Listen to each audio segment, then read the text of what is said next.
UP और उत्तराखंड की खबरों के लिए एबीपी गंगा को सब्सक्राइब करें और बेल आइकन दबाएं।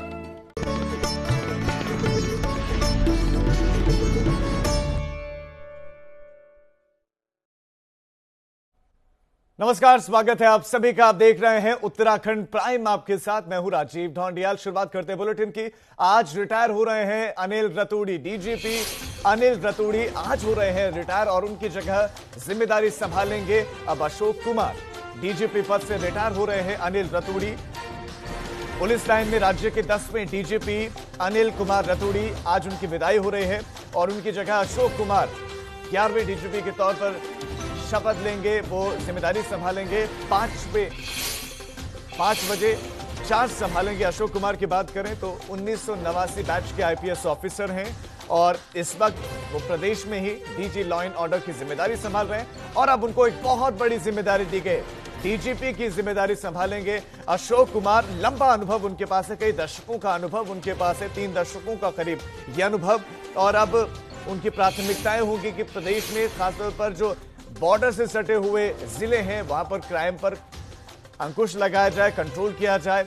हमारे संवाददाता विनोद इस खबर पर ज्यादा जानकारियां देंगे। विनोद, बहुत बड़ी जिम्मेदारी मिलने वाली है अशोक कुमार को, उन्हीं को क्यों चुना गया? दूसरा सवाल यह कि उनकी प्राथमिकताओं में क्या होगा?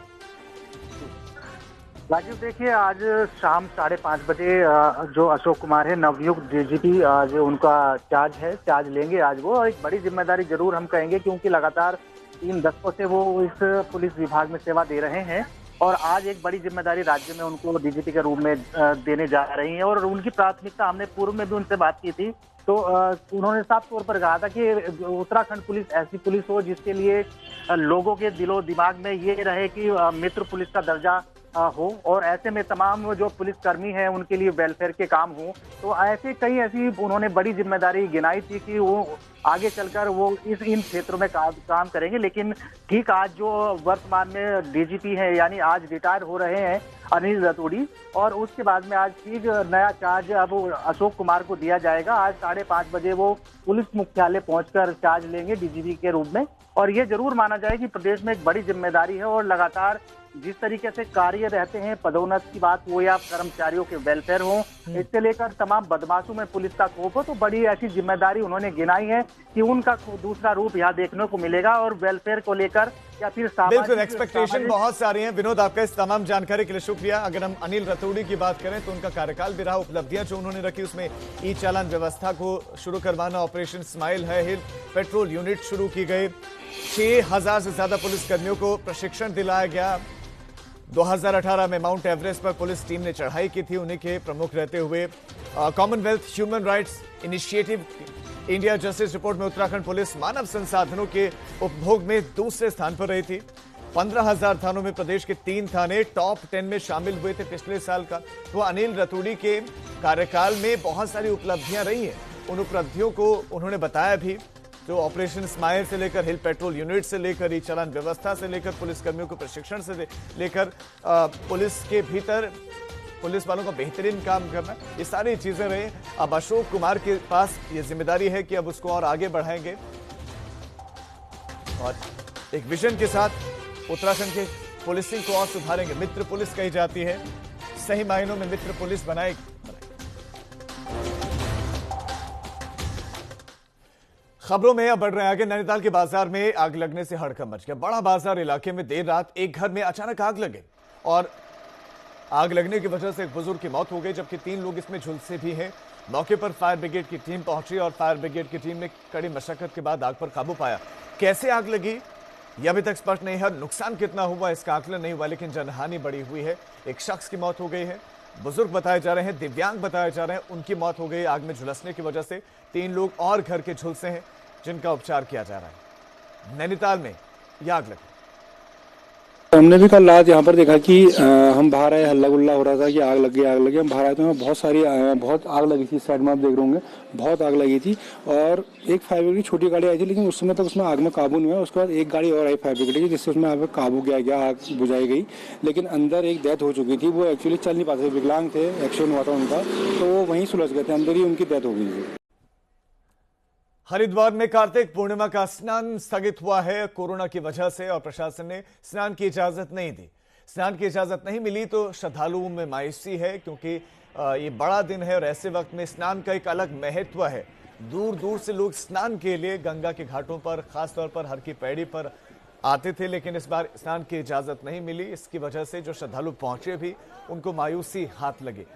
हरिद्वार में कार्तिक पूर्णिमा के इस मौके पर आज देव दीपावली भी मनाई जा रही है। शाम को घाटों पर लोगों की भीड़ और उमड़ेगी, लेकिन हरिद्वार में इजाजत नहीं मिलने से मायूसी है। प्रयागराज में देखा, वाराणसी की बात करें, उन जगहों पर लोग स्नान के लिए घाटों पर पहुंचे, लेकिन हरिद्वार में हर की पैड़ी पर इजाजत नहीं मिली।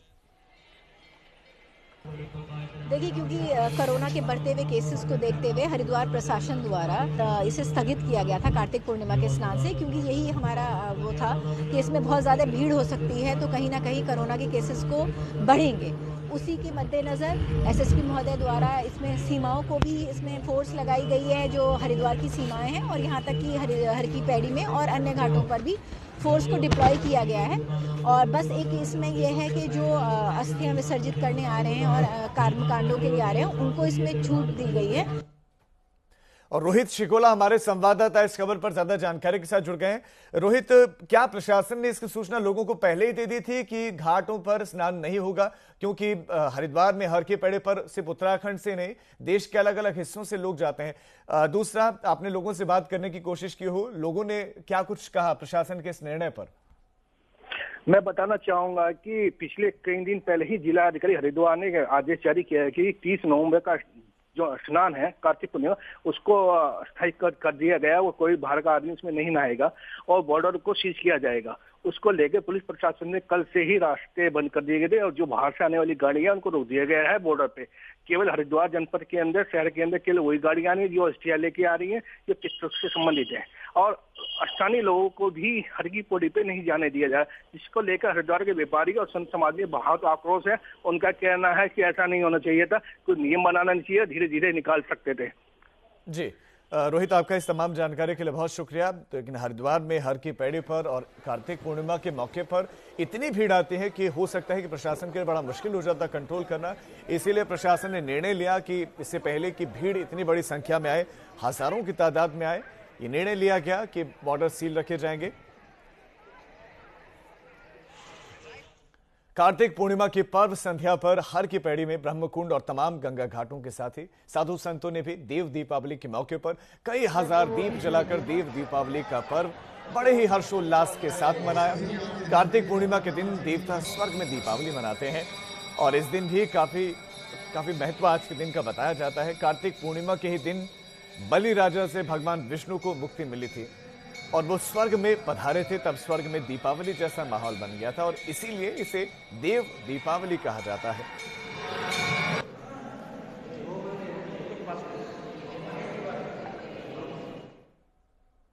रुद्रप्रयाग जिले के शीर्ष पर विराजमान देव सेनापति भगवान कार्तिक स्वामी के तीर्थ में वैदिक मंत्रोच्चारण के साथ देव दीपावली का शुभारंभ किया गया। जागरण के लिए मंदिर में कीर्तन मंडलियां, पुत्र प्राप्ति के लिए खड़े दीपक लेकर दंपतियां पहुंची। चमोली और रुद्रप्रयाग जिले के 362 गांवों के आराध्य देव भगवान कार्तिक स्वामी मंदिर में कार्तिक पूर्णिमा को देव दीपावली मनाई जाती है और धूमधाम से मनाई जाती है। कीर्तन मंडलियां पहुंची जिन्होंने भजन कीर्तन किया।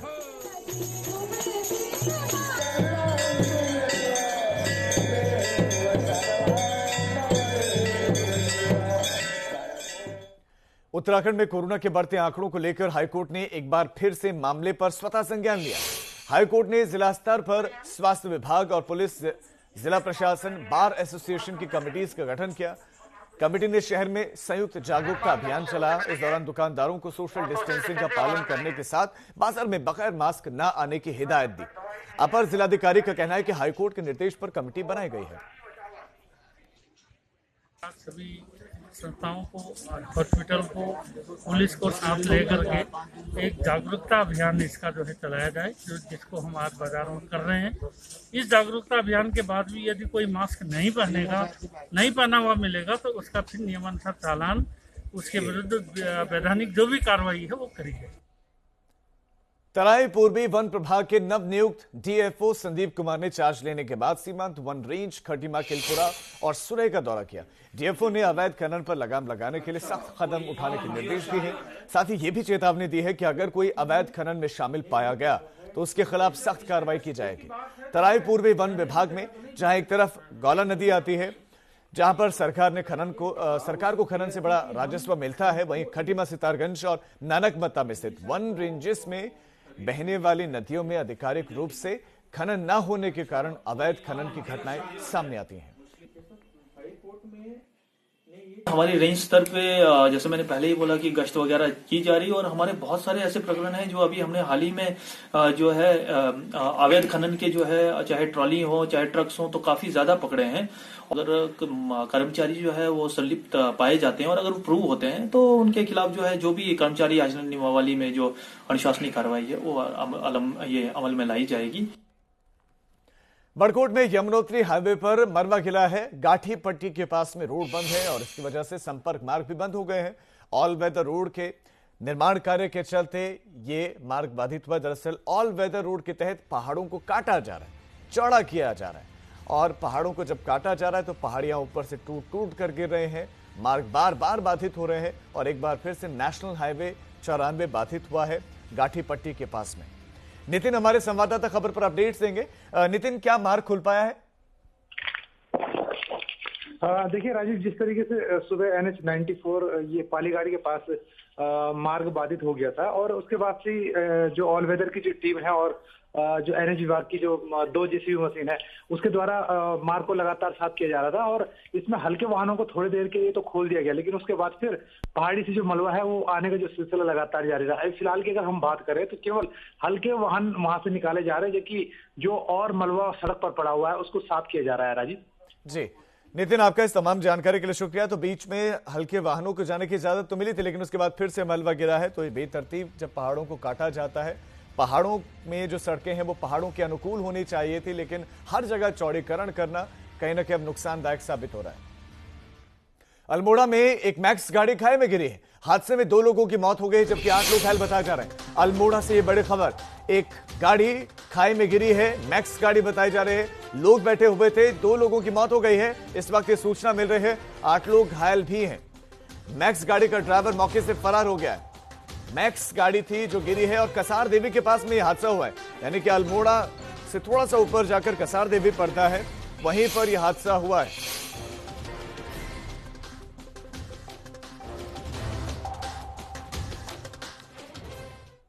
बीजेपी के राष्ट्रीय अध्यक्ष जेपी नड्डा के उत्तराखंड दौरे को लेकर तिथिवार कार्यक्रम जारी किया गया है। 4 दिसंबर से 7 दिसंबर तक जेपी नड्डा उत्तराखंड के दौरे पर रहेंगे। 4 दिसंबर को नड्डा हरिद्वार में संतों के साथ मुलाकात करेंगे। 5 दिसंबर को जेपी नड्डा मुख्यमंत्री और मंत्रिमंडल के साथ कोर कमेटी की बैठक करेंगे, पदाधिकारियों के साथ मुलाकात करेंगे। उसके बाद तो 4 दिसंबर से 7 दिसंबर का दौरा, यानी कि एक दिन बढ़ा दिया गया। पहले 3 दिन का ही दौरा था, 5 तारीख को आना था, लेकिन अब एक दिन बढ़ाया गया है। अब 4 तारीख को पहुंचेंगे और पहले दिन जो कार्यक्रम है वो संतों के साथ मुलाकात का है। कुंभ को लेकर संतों के साथ मुलाकात करेंगे। संतों की अपनी नाराजगियां हैं, उन नाराजगियों को जेपी नड्डा के समक्ष रखा जा सकता है। उसके बाद बीजेपी कोर कमेटी की बैठक होनी है और सभी मंत्रियों से वो जानेंगे कि विजन डॉक्यूमेंट में जो जो वादे किए गए थे वो वादे पूरे कितने किए गए, कौन कौन से वादे रह गए हैं अभी जो पूरे करने हैं, किन किन पर कितना कितना काम हुआ है। सीएम त्रिवेंद्र सिंह रावत ने विधानसभा क्षेत्र डोईवाला को बड़ी सौगात दी है। सीएम ने अपने ड्रीम प्रोजेक्ट सूर्यधार झील का रविवार को लोकार्पण किया। पेयजल और सिंचाई की दृष्टि से ये सूर्यधार झील बेहद महत्वपूर्ण है और इससे इलाके के कई गांवों को पानी मिलेगा, सिंचाई का भी, पीने का भी। और ये महत्वाकांक्षी प्रोजेक्ट खुद मुख्यमंत्री का ही था, तो इसलिए उनकी नजर थी। हालांकि प्रोजेक्ट की जो लागत थी वो ज्यादा, अनुमानित लागत से कहीं ज्यादा लागत इसमें आई, इसकी एक अलग से जांच भी चल रही है, लेकिन झील का लोकार्पण खुद मुख्यमंत्री ने किया और इसको बड़ी सौगात बताया। मसूरी में लोकमान्य तिलक की 100वीं पुण्यतिथि के मौके पर तिलक की मूर्ति की स्थापना की गई। इस दौरान कार्यक्रम में मौजूद लोगों ने तिलक जी के जीवन पर प्रकाश डाला। लोकमान्य तिलक की 100वीं पुण्यतिथि के मौके पर उनको याद किया गया और मूर्ति का अनावरण किया गया। हम अपने उन नायकों को जो हमारे देश के रोल मॉडल थे, जिन्होंने देश की आज़ादी में अपना काम किया और जिनका कोई न कोई निशान हमारे मसूरी पर भी है, हम उन नायकों को हाईलाइट करने के लिहाज से एक एक मुहिम पे आगे बढ़े हैं और उसी मुहिम के तहत ये तिलक मेमोरियल लाइब्रेरी में एक अपनी डिज़ाइन की हुई मूर्ति की स्थापना करी है हमारे सेंटर ने। अब एक बहुत छोटा सा ब्रेक, हम फौरन लौट रहे हैं, आप देखते रहिए उत्तराखंड प्राइम।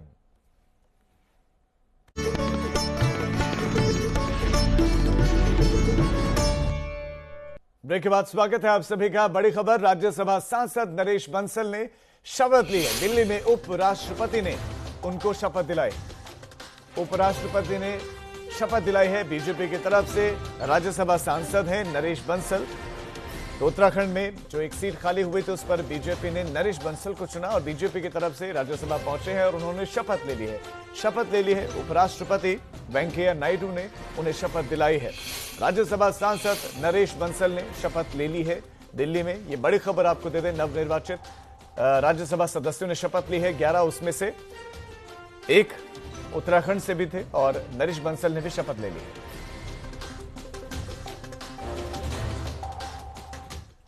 मसूरी में एक कार हादसे का शिकार हो गई। कार अनियंत्रित होकर पैराफिट से जा टकराई।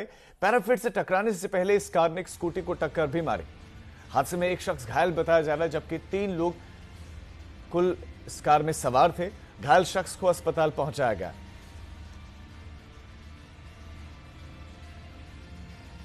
तो मसूरी में यह कार हादसे का शिकार हुई है। पैराफिट से टकराई, लेकिन पैराफिट से टकराने से पहले इस कार ने स्कूटी सवार को टक्कर मारी। पिथौरागढ़ विधानसभा जो है विधायक चंद्रा पंत ने विधायक चुने जाने के बाद अपनी 1 साल की उपलब्धियों पर बात की। उन्होंने कहा कि उनके पति स्वर्गीय प्रकाश पंत के जो सपने थे विकास के पिथौरागढ़ वासियों के लिए, वो उन्होंने पूरे किए हैं। उन सपनों को पूरा करने के लिए मुख्यमंत्री त्रिवेंद्र सिंह रावत का सहयोग मिला। उन्होंने बताया कि पिथौरागढ़ में मेडिकल कॉलेज का काम जल्द शुरू होगा। 20 अस्पताल का लाभ जनता को मिलने लगा है। जिला अस्पताल में आईसीयू, डायलिसिस की स्थापना के साथ ही प्लाज्मा यूनिट का निर्माण किया जा रहा है। राजनीति चलती है, काम चलते हैं। माननीय विधायक जी की पूरी।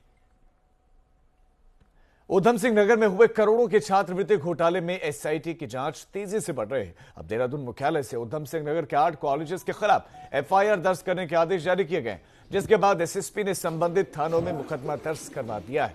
बाबा Mohandas college Rewari Haryana, Vivek college of law Bijnor, Jagriti college Ballabhgarh Haryana, national college Jammu, Sharan college Kangra Himachal समेत 8 कॉलेजेस के खिलाफ मुकदमा दर्ज किया गया है। ऊधम सिंह नगर जिले में अब इन 8 मुकदमे जो दर्ज किए गए हैं, उसके बाद इस छात्रवृत्ति घोटाले में दर्ज मुकदमों की संख्या 54 हो गई है। पुलिस अब इन कॉलेजों पर कार्रवाई करने की तैयारी में है।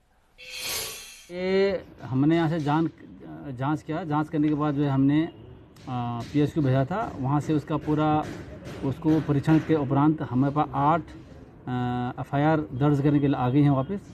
इसमें से 7 जो हैं जसपुर थाने से संबंधित है, उसके थाना क्षेत्र के अंतर्गत वाले मामले में है, और एक जो है काशीपुर थाना क्षेत्र के अंतर्गत का मामला है।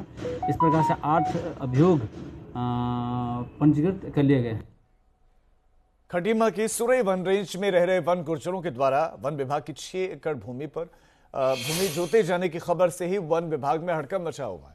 वन अधिकारियों ने तत्काल गुर्जरों की बस्ती में पहुंचकर वन गुर्जरों को समझाने की कोशिश की।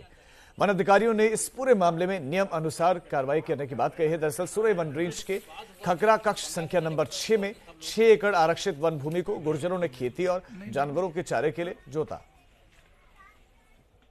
कटरा 6 के पास जो सुरई रेंज का जो कंपार्टमेंट कटरा 6 है, उसमें कुछ गुर्जर परिवार रह रहे हैं। अभी सूचना प्राप्त हुई कि कुछ गुर्जरों द्वारा आरक्षित वन में जुताई कर दी गई है। तो सुरई रेंज के स्टाफ को मौके पर भेजा गया है और जैसी भी स्थिति होगी, यदि वास्तव में ऐसी जुताई की है तो नियमानुसार उनके विरुद्ध विधिक कार्रवाई की जाएगी। खबर पौड़ी से है। यहां पर पर्यटकों को हिल स्टेशन तो काफी रास्ता भारा है, लेकिन हिल स्टेशन तक जाने वाले रास्ते खस्ता हाल है, जिससे पर्यटकों का जो सफर है वो चुनौतीपूर्ण है।